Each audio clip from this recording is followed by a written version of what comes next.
It is a little after 3 in the morning and you are awake again, not groggy awake, properly awake. Your mind has already started running.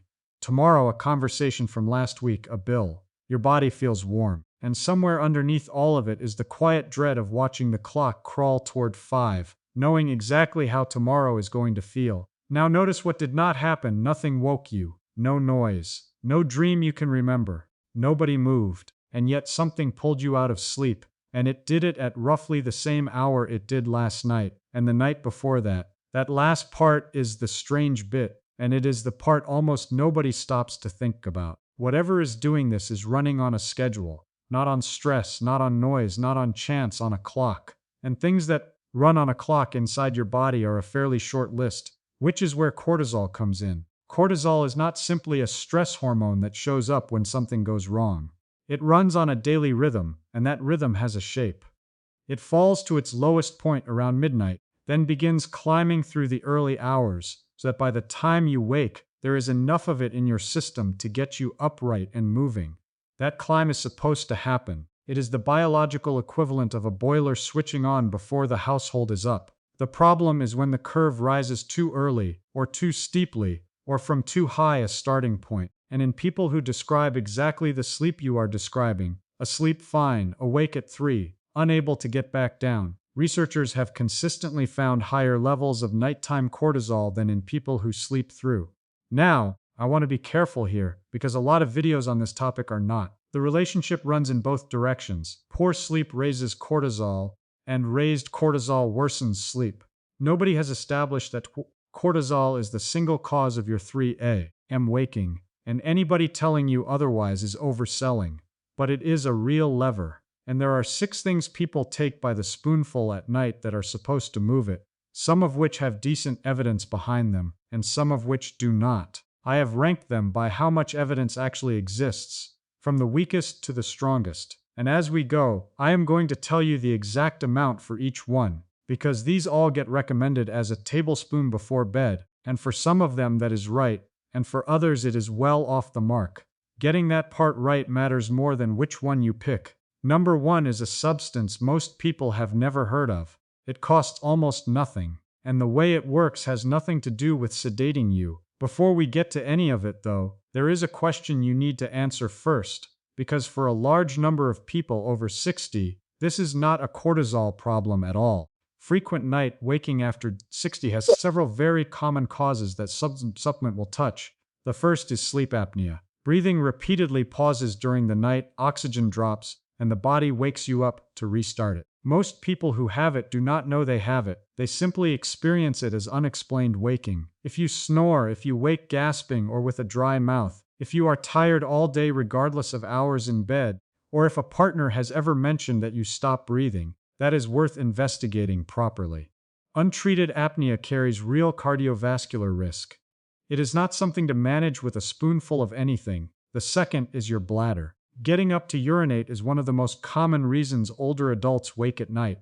Prostate changes in men, pelvic floor changes in women, medication timing, or simply drinking too close to bed. The third is medication. Some blood pressure drugs, diuretics, steroids, and certain antidepressants all affect sleep. If your waking started around the time a prescription started, that is not a coincidence worth ignoring.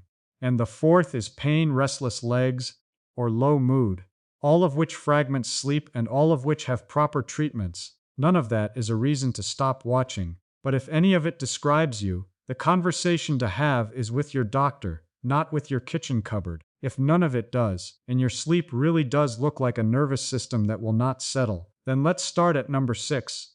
Number 6.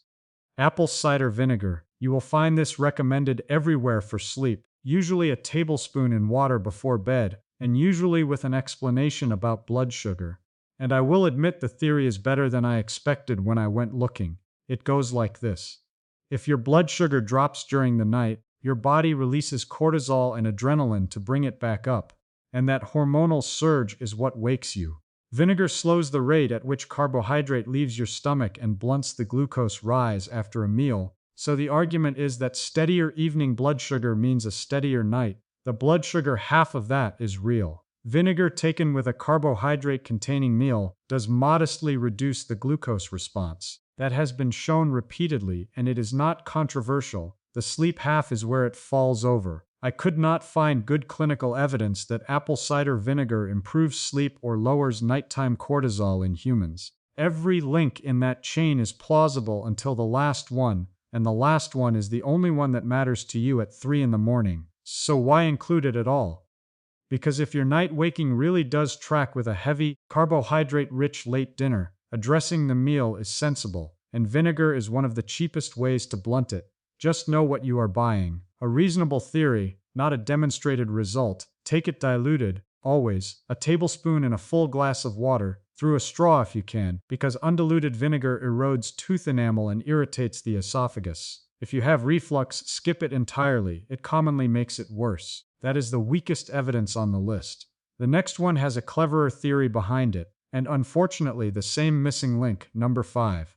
Raw honey. The idea here is genuinely clever, which is part of why it has spread so widely, and for a moment while reading about it, I thought this one might actually hold up. Your liver stores glucose as glycogen, and overnight your brain draws on that store to keep itself fueled. The theory is that if the liver's tank runs low in the early hours, the body releases cortisol and adrenaline to mobilize more fuel, and that release is what wakes you.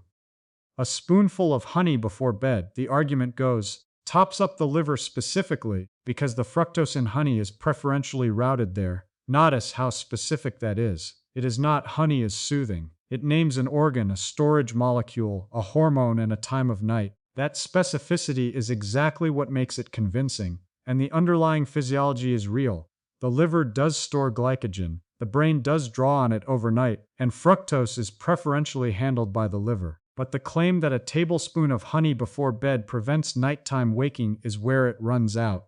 This idea came from a popular book rather than from clinical trials, and to my knowledge the specific protocol has never been properly tested in humans. A well-built theory with nothing at the end confirming it is still a theory. If you want to try it anyway, a teaspoon to a tablespoon of raw honey, 30 minutes before bed. Raw rather than heavily processed, though I will be straight with you, for this particular use that distinction is more marketing than science. 2 warnings. This is sugar. If you have diabetes or are managing blood glucose, do not add a nightly spoonful of anything sweet without discussing it with whoever manages your care.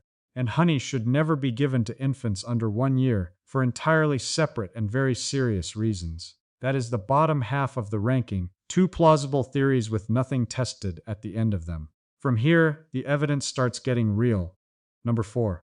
Magnesium. Magnesium is where the list changes character. For the first time, the underlying problem is not a theory. It is documented magnesium is involved in hundreds of processes in the body, and several of them sit directly on the path to calm. It supports the action of GABA, the brain's main inhibitory signal, the one that quietens neural activity so it can settle. It plays a role in muscle relaxation, which is why deficiency shows up as cramps and twitching, and it is involved in regulating the stress response system itself. Here is the part that is genuinely well established. A great many people, and older adults in particular, take in less than the recommended amount. Intake drops with age for several converging reasons. Appetite shrinks, absorption across the gut becomes less efficient, and a number of common medications, diuretics and some acid-reducing drugs among them, increase how much you lose. So the deficiency is real, common in this exact age group, and correcting it is a legitimate thing to do regardless of what it does for your sleep, which is why the next part is a little deflating. Whether topping up magnesium reliably improves sleep in people who are not deficient is much less clear. The trials that exist are small and the results are mixed. Some show modest improvement in older adults with insomnia. Others show very little. This is not a settled question, and the confidence with which it gets promoted online is nowhere near matched by the strength of the data behind it. So magnesium ranks 4th for a specific reason. The problem it addresses is better documented than anything below it, but the intervention itself is not yet well demonstrated.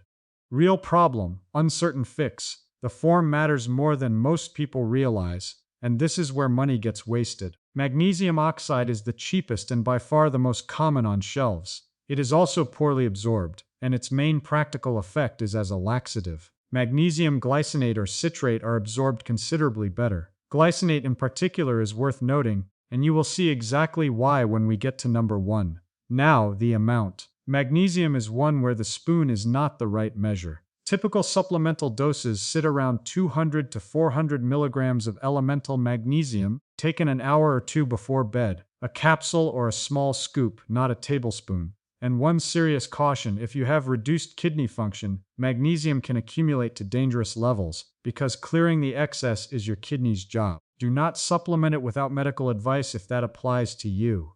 Now we cross the halfway line, and everything from here has controlled human trials behind it. Number 3 is the first item on this list with melatonin actually in it. Number 3, Tart Cherry, not the sweet cherries in a supermarket fruit bowl. Montmorency tart cherries specifically, usually taken as juice or as a concentrate. Tart cherries contain measurable amounts of melatonin, the actual hormone your own pineal gland releases as darkness falls, telling every system in your body that night has begun. This is worth pausing on, because most foods described as sleep foods contain something that helps your body make melatonin. Tart cherry contains melatonin itself. That is a different and more direct proposition. They also contain tryptophan, which is the raw material your body uses to build its own serotonin and melatonin, and a group of anti-inflammatory compounds called anthocyanins, the pigments that give the fruit its color. The evidence here is genuinely better than anything above it on this list, though still modest. Small controlled trials have found that tart cherry juice increased total sleep time and improved sleep efficiency compared with placebo in both younger adults and in older adults with insomnia. The effects were real but not dramatic. We are talking about tens of minutes of additional sleep, not a transformation. Anyone quoting you a spectacular number for this is quoting something that does not exist. But there is something specifically relevant about this one for anyone over 60. And it is the reason it outranks magnesium. Your own melatonin production declines with age. The pineal gland becomes less productive, and the signal it sends out at nightfall gets quieter. That is one of the genuine reasons sleep becomes lighter and more fragmented in later life, independent of stress, diet, or anything else going on. It is not in your head, and it is not a habit you have fallen into. So a modest external source of melatonin is not a supplement chasing a theoretical benefit. It is addressing something that is measurably diminishing, practically. And this is the one where the tablespoon is exactly right. A tablespoon of Montmorency concentrate diluted in water, or around 8 ounces of the juice, taken an hour or two before bed. For most people, the concentrate makes more sense than the juice, because 8 ounces of juice carries a fair amount of sugar with it. So if you came here for a single spoonful before bed with real evidence behind it, this is your answer. Check the label carefully. A great deal of what is sold as cherry juice is sweet cherry, or a blend, or largely apple juice with cherry flavoring added. You want Montmorency Tart Cherry, and you want it listed first, not fourth. Now the top 2. The only 2 on this list with controlled trials measuring the thing we actually care about. And the next one is the one you need to be most careful with. Number 2, ashwagandha. This is the one on the list that has actually been tested against cortisol directly, which is why it ranks this high. Ashwagandha is a root used in Ayurvedic medicine for a very long time, and it is classed as an adaptogen, a substance said to help the body regulate its stress response rather than simply sedating it. That is a loose category, and you should treat the word with some suspicion when you see it on packaging, because it gets applied to almost anything. But in this particular case, there is real trial data behind it. Multiple randomized, double-blind, placebo-controlled trials have found that standardized ashwagandha root extract reduced serum cortisol, the actual hormone, measured in blood, not a proxy, and improved scores on perceived stress scales compared with placebo. That is the direct measurement everything else on this list is missing. Others have looked specifically at sleep.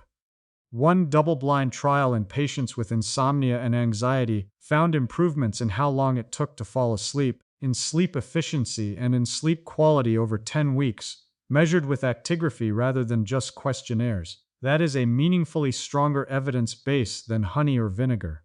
It is also worth saying plainly that most of these trials are small. A good number are conducted by or with involvement from the companies producing the extract, and larger independent trials are still needed before anyone should be certain. Now the amount. And this is the one where the spoon is most misleading, so please hear this part. The trials use standardized root extract in capsules, typically somewhere between 250 and 600 milligrams a day. That is a capsule, not a spoonful. A tablespoon of raw ashwagandha powder is many times what has actually been studied. And taking that much is not an enthusiastic version of the right idea, it is a different thing entirely. Buy a standardized extract and follow the dose on the label. And here is the part I would not forgive myself for leaving out of this video. Ashwagandha has been linked to cases of liver injury. These are not common, but they are documented. Cases have been reported in people taking ordinary commercial supplements at ordinary doses, with the injury typically appearing between 2 and 12 weeks after starting, presenting as jaundice, itching, nausea, and fatigue. Reported cases have included people in their 60s and 70s, and the most serious outcomes occurred in people who already had liver disease. So if you have any liver condition, do not take this. If you take thyroid medication, sedatives, or anything for anxiety, speak to your doctor first because there are real interactions. And if you start it and develop yellowing of the skin or eyes, dark urine, persistent itching, or unusual fatigue, stop immediately and get seen. I would not put this at number 2 if the evidence were not real. But of everything on this list, this is the one that requires an actual conversation with your doctor rather than a decision in a supermarket aisle. Which brings us to number 1, and it is the opposite in almost every respect. Number 1. Glycine. Glycine is an amino acid. It is the smallest one your body makes. It is already circulating in you right now, and it makes up roughly a third of collagen.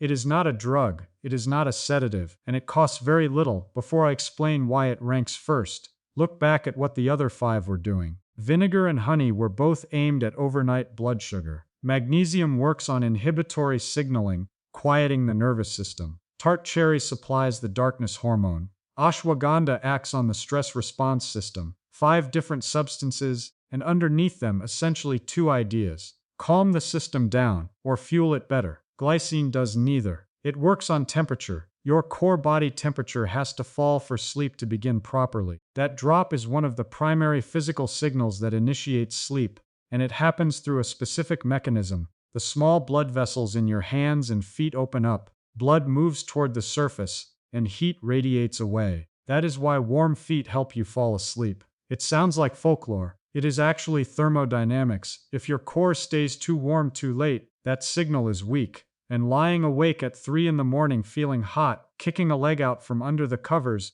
is a very common description of exactly this. Glycine appears to enhance that natural temperature drop, acting on receptors in the region of the brain that governs circadian timing. I will be careful here. The temperature mechanism has been demonstrated most clearly in animal work, so I am not going to state it as flat human fact. But the human sleep results are consistent with it. Those human results are what earn it the top spot. In controlled trials, 3 grams of glycine taken before bed shortened the time taken to fall asleep, improved sleep efficiency, the proportion of time in bed actually spent asleep, and shortened the time taken to reach deep slow-wave sleep. And these were measured with polysomnography, meaning actual brain wave monitoring, not a questionnaire the next morning. Participants also reported less daytime sleepiness and better clear-headedness, and performed better on a memory task. That last part is what separates this from a sedative, and it is the detail I find most interesting. Glycine did not alter the architecture of sleep. It did not force the brain into an artificial pattern the way sleeping pills do. It helped people get into normal sleep faster and stay in it better. They woke up sharper rather than fuzzier. Now the caveat, because it is a real one and you deserve it. The published human evidence for glycine and sleep rests on a small number of studies with small numbers of participants, a few dozen people in total, some of the work connected to a company producing it. That is genuinely thin. The best evidence on this list is not the same as abundant evidence, and I would rather you heard that from me than found it out afterwards. Practically 3 grams 45 to 60 minutes before bed. Glycine powder tastes faintly sweet and dissolves in water easily. Most people find it pleasant rather than something to endure. And here is the small detail that I think explains why almost nobody knows about this one. 3 grams is a level teaspoon, not a tablespoon. The single best evidenced thing on this entire list is the smallest spoonful of all, and more is not better, because the sleep studies never tested higher. Going above 3 grams is not following the evidence, it is guessing. There is something almost fitting about that. The thing with the strongest data behind it is the one that looks least impressive sitting in a spoon, and this is where the earlier detail comes back around. If you buy magnesium glycinate, you are getting magnesium bound to glycine. There is not enough glycine in it to reach the studied dose. But it is not a coincidence that the form of magnesium people most often report good sleep results from is the one carrying this particular amino acid. So step back and look at what these 6 actually are. 6 different substances attacking the same night through 5 different doors. Which means the sensible approach is not to take all 6. It is to work out which description sounds like your night. If you wake hot and restless, glycine is the one to start with. If your sleep became fragmented as you got older and it feels like the signal itself has faded, Tart Cherry. If you are wound tight and cannot switch your mind off, Ashwagandha, with your doctor's blessing. If your diet is thin and your legs cramp, Magnesium. Pick one. Give it 2 to 3 weeks. Change one thing at a time or you will never know which one did anything. And keep the ordinary things in place while you do, because no spoonful outperforms a dark room, a cool bedroom, and a consistent bedtime. Here is the thing I would want you to leave with. Waking at 3 in the morning is not a personal failing, and it is not simply what happens after 60. It is usually a system that has drifted, a rhythm that used to run cleanly and now runs slightly out of step. Some of that drift has a medical cause worth chasing down. Some of it responds to something as small as a teaspoon of an amino acid your own body already makes. Either way, it is a rhythm, and rhythms can be nudged back. Tell me in the comments. When you wake at night, are you hot or are you thinking? I ask because those 2 answers point in genuinely different directions, and I am curious which is more common among you.